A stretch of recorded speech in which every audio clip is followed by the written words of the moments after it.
আগে ট্রেন তো মনে হয়তো বললাম সিনেমায় ট্রেন চলে, বাস্তবে ট্রেন চলে এটা তো জানতাম না। তো লাইফে ফার্স্ট আসছি, আমার খুব ভালো লাগতেছে। যেমন হোক আমাদেরকে যাইতে হবে।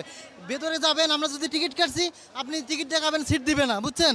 আর এখন সবারই কথা, আমাদের কুড়িগ্রামের সবার কথা যে বাড়ি যেতে হবে। ঈদের আগে শেষ কর্মদিবসে অনেকেই অফিসে হাজিরা দিয়ে চলে এসেছেন রেল স্টেশনে, তাই প্রচণ্ড ভিড় লেগে যায় উত্তরের ট্রেনে। জীবনের ঝুঁকি নিয়ে অনেক যাত্রী উঠে বসেছেন ট্রেনের ছাদে। তবে অন্যান্য অঞ্চলের ট্রেনে যাত্রী ছিল স্বাভাবিক। কয়েকটি ট্রেন ৩০ থেকে ৪০ মিনিট দেরিতে ছাড়লেও সকালে ট্রেনের বড় কোনো শিডিউল বিপর্যয় ছিল না। ফাল্গুনী রশিদের প্রতিবেদন। ঈদের ছুটি যতটুকুই মিলেছে তার পুরোটাই স্বজনদের সাথে কাটাতে কার না ইচ্ছে করে। সেই অপেক্ষা শেষে এবার বাড়ি ফেরার মুখে ভোগান্তির মুখোমুখি হতে হয়েছে যাত্রীদের। প্রচণ্ড যাত্রীচাপ সয়েছে কমলাপুর স্টেশন। ফাঁকা ছিল না ধূমকেতু, বুড়িমারি, রংপুর। এই ঈদে দেশ জুড়ে কেনাকাটার ফুর্তি হবে শুধু বিকাশে, সাথে ডিসকাউন্ট কুপন, ইনস্ট্যান্ট ক্যাশব্যাক। এক্সপ্রেসের ছাদও যেমন হোক আমাদেরকে যাইতে হবে। ভেতরে যাবেন, আমরা যদি টিকিট কাটছি আপনি টিকিট দেখাবেন, সিট দিবে না, বুঝছেন। আর এখন সবারই কথা, আমাদের কুড়িগ্রামের সবার কথা যে বাড়ি যেতে হবে। কিছু করার নাই আপু, দেশে তো বাচ্চা কাচ্চা আছে, কান্নাকাটি করে, ঈদে যাইতেই তো হবে, কি আর করবো, কষ্ট করেই যাইতে হবে।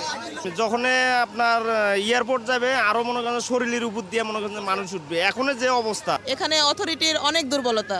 সকালে ছেড়ে যাওয়া ট্রেন ছাড়তে ৩০ থেকে ৪০ মিনিট দেরি হলেও নির্ধারিত ট্রেন সূচির বড় বিপর্যয় ছিল না। তবে রংপুর ও বুড়িমারি এক্সপ্রেস সময়মতো ঢাকায় ফিরতে না পারলেও অতিরিক্ত ট্রেন প্রস্তুত থাকায় যাত্রীদের বিপদে পড়তে হয়নি।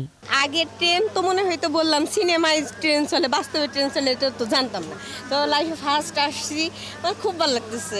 অবস্থা তো অনেক সেই রকম চাপ, তার মধ্যেও ভালো আছি। টিকিট ছাড়া যাত্রী না থাকলেও ট্রেনের ছাদ থেকে যাত্রী সরাতে কোনো তৎপরতা ছিল না। কর্তৃপক্ষ বলছে ৬৮ জোড়া ট্রেনের মধ্যে কেবল উত্তরবঙ্গের ট্রেনেই যাত্রীর চাপ সামাল দেয়া যাচ্ছে না। তো একটা ট্রেন তো আপনার এখানে একটু চাপ পড়েছে। তো যা হোক, আমাদের এই ৬৭, 68, 69 জোড়া ট্রেনের মধ্যে কেবলমাত্র এই একটা ট্রেনেই আপনার আমরা আজকে সকাল থেকে দেখতে পারলাম যে খুব বেশি যাত্রী উঠেছে। আমরা নির্ভরশীল আইন শৃঙ্খলা রক্ষাকারী বাহিনীর উপরে, আপনারা জানেন যে বাংলাদেশ রেলওয়েতে আমরা যা জব করি আমরা নিরস্ত্র। আমরা আমাদের এই বিষয়টা সম্পূর্ণরূপে আইন শৃঙ্খলা রক্ষাকারী বাহিনীর উপর দায়িত্ব আরোপিত আছে। বৃহস্পতিবার ঈদ হলে বুধবারের ট্রেনের টিকিট মিলবে অনলাইন আর স্টেশনের কাউন্টারে। ফাল্গুনী রশিদ, ৭১, ঢাকা।